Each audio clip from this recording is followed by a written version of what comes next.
आज सुबह सुबह ही प्रशांत भैया का फोन आया। छुटकी, उन्होंने आंसुओं से भीगे स्वर में कहा, राधा नहीं रही। अभी कुछ देर पहले वह हमें छोड़ गई। मेरा जी धक से रह गया। वैसे मैं जानती थी कि कभी ना कभी यह दुखद समाचार भैया मुझे देने वाले हैं। जब से उन्होंने बताया था कि भाभी को फेफड़ों का कैंसर हुआ है, मेरे मन में डर बैठ गया था। मैं मन ही मन प्रार्थना कर रही थी कि भाभी को और थोड़े दिनों की मोहलत मिल जाए, पर ऐसा ना हुआ। भला 40 साल उम्र भी कोई उम्र होती है? मैंने आह भरकर सोचा, भाभी ने अभी दुनिया में देखा ही क्या था।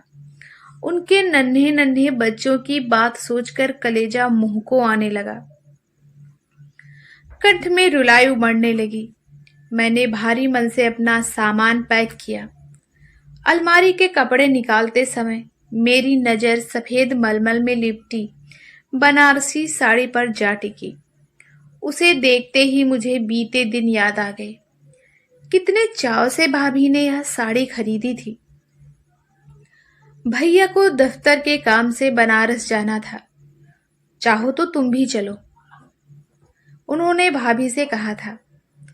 पटना से बनारस ज्यादा दूर नहीं है और फिर 2 ही दिन की बात है।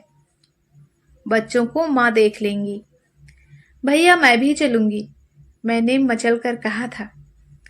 ठीक है तू भी चल, उन्होंने हंसकर कहा था। हम तीनों खूब घूमे फिरे। फिर हम एक बनारसी साड़ी की दुकान में घुसे। बनारस आओ और बनारसी साड़ी ना खरीदो, यह हो ही नहीं सकता, भैया बोले। भाभी ने काफी साड़ियां देख डाली। फिर एक गुलाबी रंग की साड़ी पर उनकी नजर गई तो उनकी आंखें चमक उठीं, लेकिन कीमत देखकर उन्होंने साड़ी परे सरका दी। क्यों, क्या हुआ? भैया ने पूछा। यह साड़ी तुम्हें पसंद है तो ले लो ना। नहीं, कोई हल्के दाम वाली ले लेते हैं, बहुत महंगी है।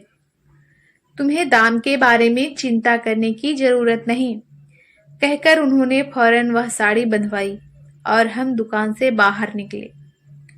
शशि के लिए भी कुछ ले लेते हैं, भाभी बोली। शशि तो अभी साड़ी पहनती नहीं, जब पहनने लगेगी तो ले लेंगे। अभी इसके लिए एक सलवार कमीज का कपड़ा ले लो। मेरा बहुत मन था कि भैया मेरे लिए भी एक साड़ी खरीद देते।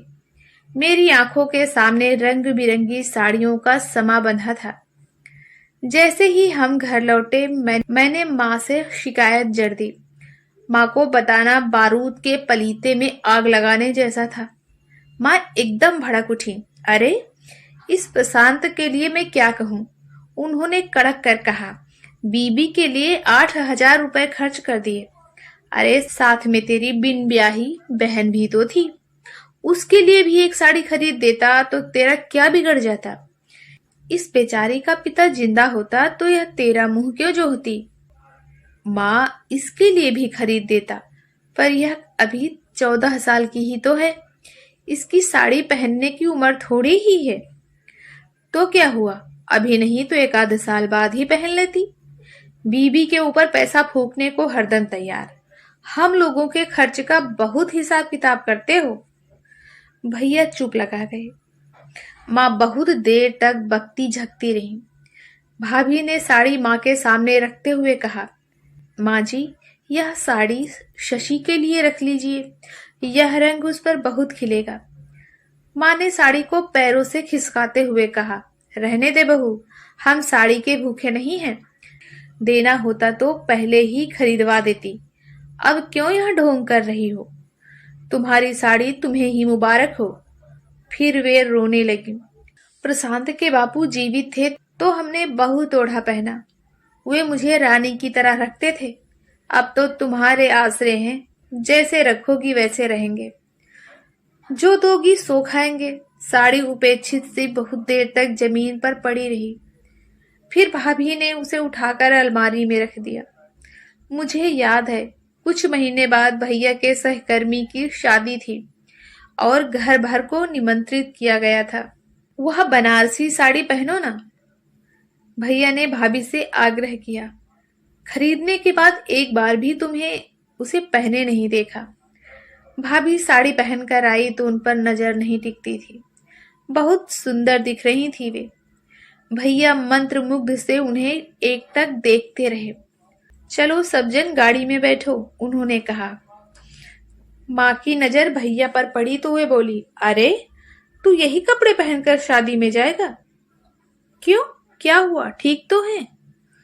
खाक ठीक है, कमीज की बाह तो फटी हुई है। ओह, जरा सी सीवन उखड़ गई है, मैंने ध्यान नहीं दिया। अब यही फटी कमीज पहनकर शादी में जाओगे?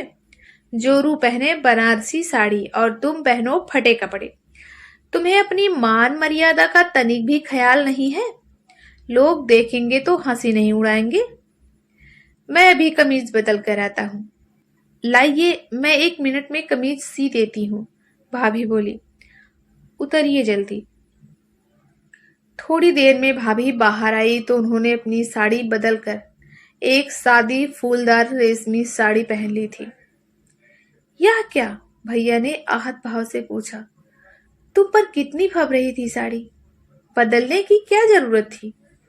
मुझे लगा साड़ी जरा भड़कीली है, दुल्हन से भी ज्यादा बन संवर कर जाऊं या कुछ ठीक नहीं लगता। भैया चुप लगा गए। उस दिन के बाद भाभी ने वह साड़ी कभी नहीं पहनी। हर साल साड़ी को धूप दिखाकर जतन से तह कर रख देती थी। मैं जानती थी कि भाभी को माँ की बात लग गई है। माँ असमय पति को खोकर अत्यंत चिड़चिड़ी हो गई थी। भाभी के प्रति तो वे बहुत ही असहिष्णु थी और इधर मैं भी यदाकदा माँ से चुगली जड़कर कलह का वातावरण उत्पन्न कर देती थी। घर में सबसे छोटी होने के कारण मैं अत्यधिक लाडली थी। भैया भी जी जान से कोशिश करते कि मुझे पिता की कमी महसूस ना हो और उन पर आश्रित होने की वजह से मुझ में हीन भावना न पनपे। इधर माँ भी पल पल उन्हें कोसती रहती थी कि प्रशांत, अब गृहस्थी की बागडोर तेरे हाथ में है। तू ही घर का करता धरता है, तेरा कर्तव्य है कि तू सबको संभाले, सबको खुश रखे। लेकिन क्या यह काम इतना आसान था? सम्मिलित परिवार में हर सदस्य को खुश रखना कठिन था। भैया प्रशासन अधिकारी थे। आय अधिक न थी, पर शहर में दबदबा था। लेकिन महीना खत्म होते होते पैसे चुक जाते और कई चीजों में कटौती करनी पड़ती। मुझे याद है एक बार दिवाली पर भैया का हाथ बिल्कुल तंग था। उन्होंने माँ से सलाह की और तय किया कि इस बार दिवाली पर पटाखे और मिठाई पर थोड़े बहुत पैसे खर्च किए जाएंगे और किसी के नए कपड़े नहीं लिए जाएंगे। लेकिन छुटकी के लिए एक साड़ी जरूर ले लेना। अब तो वह साड़ी पहनने लगी है, उसका मन दुखेगा अगर उसे नए कपड़े न मिले तो। अब कितने दिन हमारे घर में रहने वाली है? पराया धन, बेटी की जात।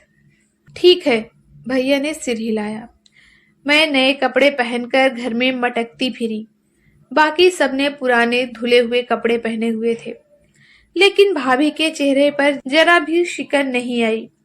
जहां तक मुझे याद है, शायद ही ऐसा कोई दिन गुजरा हो जब घर में किसी बात को लेकर खटपट न हुई हो। भैया के दफ्तर से लौटते ही माँ उनके पास शिकायत की पोटली लेकर बैठ जाती।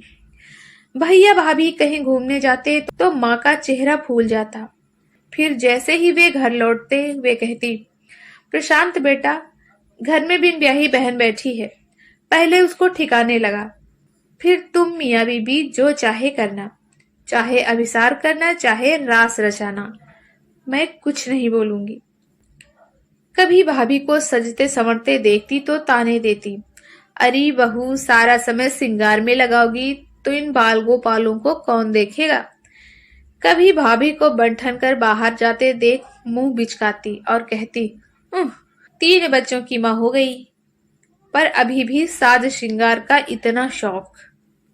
इधर भैया भाभी को सजते संवरते देखते तो उनका चेहरा खिल उठता। शायद यही बात माँ को अखरती थी। उन्हें लगता था कि भाभी ने भैया पर कोई जादू कर दिया है। तभी वे हर वक्त उनका ही दम भरते रहते हैं, जबकि भाभी के सौम्य स्वभाव के कारण ही भैया उन्हें इतना चाहते थे। मैंने कभी किसी बात पर उन्हें झगड़ते नहीं देखा था। कभी कभी मुझे ताज्जुब होता था कि भाभी जाने किस मिट्टी की बनी है। इतनी सहनशील थी कि माँ के तमाम तानों के बावजूद उनका चेहरा कभी उदास नहीं हुआ। हाँ, एकाध बार मैंने उन्हें फूट फूट कर रोते हुए देखा था। भाभी के दो छोटे भाई थे जो अभी स्कूल में पढ़ रहे थे। वे जब भी भाभी से मिलने आते तो भाभी खुशी से फूली न समाती। वे बड़े उत्साह से उनके लिए पकवान बनाती। उस समय माँ का गुस्सा चरम पर पहुंच जाता। ओह, आज तो बड़ा जोश चढ़ा है। चलो, भाइयों के बहाने आज सारे घर को अच्छा खाना मिलेगा। लेकिन रानी जी, मैं पूछूं, तुम्हारे भाई हमेशा खाली हाथ झुलाते हुए क्यों आते हैं? इनको सूझता नहीं कि बहन से मिलने जा रहे हैं तो एक आध गिफ्ट लेकर चलें। बाल बच्चों वाला घर है आखिर। माँ जी, अभी पढ़ रहे हैं दोनों, इनके पास इतने पैसे ही कहाँ होते हैं कि गिफ्ट वगैरह खरीदे। अरे, इतने भी गए गुजरे नहीं हैं कि 2-4 रुपए की मिठाई भी न खरीद सके। आखिर कंगलों के घर से है ना। ये सब तौर तरीके कहाँ से जानेंगे? भाभी को यह बात चुभ गई। वे चुपचाप आंसू बहाने लगी। कुछ वर्ष बाद मेरी शादी तय हो गई। मेरे ससुराल वाले बड़े भले लोग थे। उन्होंने दहेज लेने से इनकार कर दिया। जब मैं विदा हो रही थी तो भाभी ने यह बनारसी साड़ी मेरे बक्से में रखते हुए कहा, छुटकी, यह मेरी तरफ से एक तुच्छ भेंट है। अरे, यह तो तुम्हारी बहुत ही प्रिय साड़ी है। हाँ, पर इसको पहनने का अवसर ही कहाँ मिलता है। जब भी इसे पहनोगी तुम्हें मेरी याद आएगी। हाँ भाभी, मैंने मन ही मन कहा, इस साड़ी को देखूंगी तो तुम्हें याद करूंगी। तुम्हारी जैसी स्त्रियां इस संसार में कम होती हैं। इतनी सहिष्णु, इतनी उदार, कभी अपने लिए कुछ मांगा नहीं, कुछ चाहा नहीं, हमेशा दूसरों के लिए खटती रही, बिना किसी प्रकार की अपेक्षा किए। मुझे उनकी महानता का तब एहसास होता था जब वे अपने प्रति होते अन्याय को नजरअंदाज कर जाती। मेरा ससुराल में भरा पूरा परिवार था। 2 ननदे, एक लाडला देवर, सास ससुर। हर नए ब्याहे जोड़े की तरह मैं और मेरे पति भी एक दूसरे के साथ ज्यादा से ज्यादा। शाम को जब मेरे पति दफ्तर से लौटते तो हम कहीं बाहर जाने का प्रोग्राम बनाते। जब मैं बंठन कर तैयार होती तो मेरी नजर अपनी ननद पर पड़ती, जो अक्सर मेरे कमरे में ही पड़ी रहती और टकटकी बांधे मेरी ओर देखती रहती। वह मुझसे 1000 सवाल करती। कौन सी साड़ी पहन रही हो? कौन सी लिपस्टिक लगाओगी? मैचिंग चप्पल निकाल दूं क्या? इत्यादि। बाहर की ओर बढ़ते मेरे कदम थम जाते। सुनो जी, मैं अपने पति से फुसफुसाकर कहती, सीमा को भी साथ ले चलते हैं। ये बेचारी कहीं बाहर निकल नहीं पाती और घर में बैठी बोर होती रहती है। अच्छी बात है, ये बेमन से कहते, जैसा तुम ठीक समझो। मेरी सास के कानों में यह बात पड़ती तो बीच में ही टोक देती, सीमा नहीं जाएगी तुम लोगों के साथ। उसे स्कूल का ढेर सारा होमवर्क करना है और उसको ले जाने का मतलब है टैक्सी करना, क्योंकि मोटरसाइकिल पर 3 सवारियां नहीं जा सकती। सीमा भुनभुनाती, मुंह फुलाती, अपनी माँ से हुज्जत करती, पर सास का फरमान कोई टाल नहीं सकता था। मैं मन ही मन जानती थी कि मेरी सास जानबूझकर सीमा को हमारे साथ नहीं भेजती थी और उसे घर के किसी काम में उलझाए रखती थी। मैं मन ही मन उनका आभार मानती। एक बार मेरे भैया मुझसे मिलने आए थे। माँ ने अपने सामर्थ्य भर कुछ सौगात भेजी थी। मेरी सास ने उन वस्तुओं की बहुत तारीफ की और घर भर को दिखाया। फिर उन्होंने मुझसे कहा, बहू, बहुत दिनों बाद तुम्हारे भाई तुमसे मिलने आए हैं। तुम अपनी निगरानी में आज का खाना बनाओ और उनकी पसंद की चीजें बनाकर उन्हें खिलाओ। मेरा मन खुशी से नाच उठा। उनके प्रति मेरा मन आदर से झुक गया। कितना फर्क था मेरी माँ और मेरी सास के बर्ताव में, मैंने सोचा। मुझे याद है जब भी मेरी भाभी का कोई रिश्तेदार उनसे मिलने आता तो मेरी माँ की भ्रुकुटी तन जाती। वे किचन में जाकर जोर जोर से बर्तन पटकती ताकि घर भर को उनकी अप्रसन्नता का भान हो जाए। मुझे याद आया कि जब मेरी शादी हुई तो मेरी माँ ने मुझे बुलाकर हिदायत दी थी, देख छुटकी, तेरा दूल्हा बड़ा सलोना है, तू उसके मुकाबले में कुछ भी नहीं।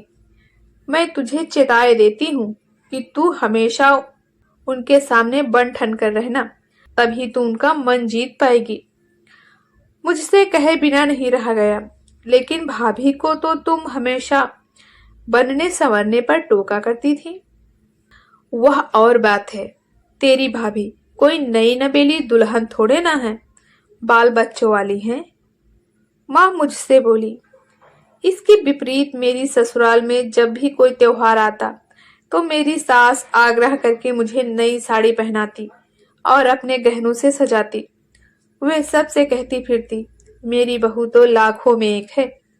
इधर मेरी माँ थी जिन्होंने भाभी को तिल तिल जलाया था, उनकी भावनाओं की अवहेलना करके उनके जीवन में जहर घोल दिया था। ऐसा क्यों किया था उन्होंने? ऐसा करके न केवल उन्होंने मेरे भाई सुख शांति भंग कर दी थी, बल्कि भाभी के व्यक्तित्व को भी पंगु बना दिया था। मुझे लगता है भाभी अपने प्रति बहुत ही लापरवाह हो गई थी।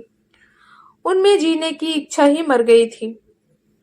यहाँ तक कि जब कैंसर जैसी जानलेवा बीमारी ने उन्हें धर दबोचा, तब भी उन्होंने अपनी परवाह ना की, ना घर में किसी को बताया कि उन्हें कितनी प्राणघातक बीमारी है। जब भैया को भनक लगी तब तक बहुत देर हो चुकी थी। जब मैं घर पहुंची तो भाभी की अर्थी उठने वाली थी। मैंने अपने बक्से से बनारसी साड़ी निकाली और भाभी को पहना दी। ये क्या कर रही है छुटकी? माँ ने कहा। थोड़ी देर में तो सब राख होने वाला है। होने दो, मैंने रुक्षता से कहा। मुझे भाभी की वह छवि याद आई जब वे वधू के रूप में घर के द्वार पर खड़ी थी। उनके माथे पर गोल बिंदी सूरज की तरह दमक रही थी। उनके होठों पर सलज्ज मुस्कान थी। उनकी आंखों में हजार सपने थे। भाभी की अर्थी उठ रही थी। माँ का रुदन सबसे ऊंचा था। वे गला फाड़ फाड़ कर बिलाप कर रही थी। भैया एकदम काठ हो गए थे। उनके दोनों बेटे रो रहे थे, पर छोटी बेटी नेहा, जो अभी 4 साल की ही थी, चारों ओर अबोध भाव से टुकुर टुकुर देख रही थी। मैंने उस बच्ची को गोद में उठा लिया और भैया से कहा, लड़के बड़े हैं, कुछ दिनों में बोर्डिंग में पढ़ने चले जाएंगे, पर यह नन्ही सी जान है जिसे कोई देखने वाला नहीं है। इसको तुम मुझे दे दो, मैं इसे पाल लूंगी और जब कहोगे वापस लौटा दूंगी। अरे ये क्या कर रही है? माँ फुसफुसाई। तू क्यों इस जंजाल को मोल ले रही है? तुझे नाहक परेशानी होगी। नहीं माँ, मुझे कोई परेशानी नहीं होगी। उल्टे अगर बच्ची यहाँ रहेगी तो तुम उसे संभाल ना सकोगी। लेकिन तेरी सास की मर्जी भी तो जाननी होगी। तू अपनी भतीजी को गोद लिए पहुंचेगी तो पता नहीं वे क्या कहेंगी। मैं अपनी सास को अच्छी तरह जानती हूँ। वे मेरे निर्णय की प्रशंसा ही करेंगी, मैंने दृढ़ शब्दों में कहा। मुझे ऐसा महसूस हुआ जैसे भाभी अंतरिक्ष से मुझे देख रही हैं और हल्के हल्के मुस्कुरा रही हैं। भाभी, मैंने मन ही मन कहा, आपकी थाती लिए जा रही हूँ। मुझे पक्का विश्वास है कि इसमें तुम्हारे संस्कार भरे हैं। इसे अपने हृदय से लगाकर तुम्हारी याद ताजा कर लिया करूंगी। इस कहानी पर आपकी क्या राय है? कमेंट करके जरूर बताएं और इस तरह की नई नई कहानियां सुनने के लिए सब्सक्राइब करें हमारे चैनल स्टोरीज विद कामिनी को। मिलते हैं